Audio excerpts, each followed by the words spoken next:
అందరూ ఎలా ఉన్నారు? బాగున్నారా? ఒక్కరోజు ఫోన్ ఇవ్వడానికి మా పిల్లల్లో మార్పు చూడండి. చూసారా ఎంత బాగా చదువుకుంటున్నారో. ఒక్కరోజు ఫోన్ ఇవ్వడానికి నా కొడుకులు బుద్ధిమంతులు అయిపోయారా నాయన. ఎరా గౌతమ్, భలే సంతోషంగా ఉందిరా. ఇలా చదవండిరా, మీరు కలెక్టర్లు అయిపోతారు. నా అదిష్ట తగిలేటట్టుంది నాయన మీకు. మా ఆయన చెప్పేది నిజమే. ఒక్కరోజు ఈగిపోతేనే పిల్లలు ఇంత బాగుపడ్డారంటే డైలీ ఈగిపోతే చెప్పండి. ఓయ్ ఏమి స్కూల్లో 8 గంటలు ఇంటికి వచ్చి సాయంత్రం 1 గంట ఉదయం 1 గంట చదువుకుంటా, ఫోన్ ఇవ్వకుండా, బయటికి పోనీకుండా, ఆడుకోనికుండా ఉంది సార్ మమ్మల్ని. ముందు బుక్ తీసుకొని కళ్ళద్దుకోరా. చెప్పురా గమ్మున. అది మాత్రం నేను ఒప్పుకోను. బుక్ తీసుకొని కళ్ళద్దుకో. చెప్పురా గమ్మున. చెప్పురా నువ్వు కూడా. ఏరా వాడికి ఇస్తే నాకే ఇస్తుందిలే అనుకుంటున్నాడు పాపం. అంతేనా? రే ముందు బుక్ని కళ్ళద్దుకోరా. ఏందా? అవును, మీ నాన్న అంటాడు కదా ఫోన్ ఇయ్యద్దు అని. మీ నానే కదా అంటాడు. చెప్పు, నువ్వు చెప్పలే. ఫోన్ ఇస్తానంటే చదువుతున్నారా? అంటే బాగుపడాలని చదువుకోవట్లేదా?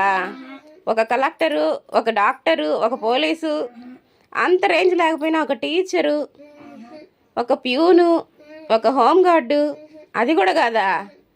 ఏం బొచ్చెత్తుకుని అడకనొక్కుతారా? లేదు కౌశి, నాకు మీరు ఇవాళ ఫోన్ ఇకపోతే ఇంత బాగా చదువుతున్నారే, డైలీ ఇలానే చదువుకోండిరా. ఫోన్ వద్దురా. ఎందుకు పెడుతున్నారా? ఇప్పుడే పొగిడారా మిమ్మల్ని? అయ్యో దేవుడా. అంటే మీరేంది మాట వినరా? మీరు హాస్టల్లో వేసేయాలి అయితే మిమ్మల్ని.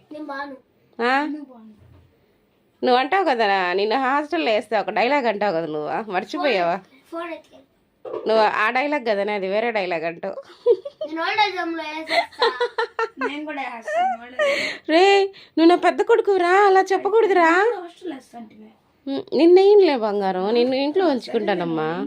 నువ్వు నా వంశధారకుడివి నాన్న, బంగారు కొండ. ఎవరమ్మా? నీ దగ్గర నేను ఉండనులే అమ్మా.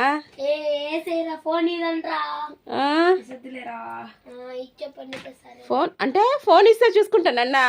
దేవుడా కృష్ణ, నేను మంచి కొడుకుని ఇవ్వంటే కర్నింగ్ ఫెలోల్ని ఇచ్చావు కదా నాయన. మా వాడు చూడు అసలు పెద్దోడు అచ్చం శాడిస్ట్ లాగే నవ్వుతున్నాడు నాన్న. భయం వేస్తుంది రే, అలా చూడవాకరా. రే కౌశి, ఏంది బాక్సులా? ఏం పూలురా? ఎవరికి ఇద్దామనిరా పూలా? చూపి గాడిద. ఏం పూలు రా? చూడరా గౌతమ్, ఏం పూలు త్వరగా చూడు. మందార పూలు ఎందుకురా?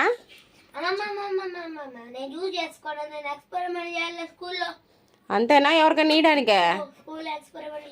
అట్టయితే ఓకేలే. ఓకే ఫ్రెండ్స్, మీ పిల్లలు కూడా ఇంతైనా కామెంట్ చేసేయండి.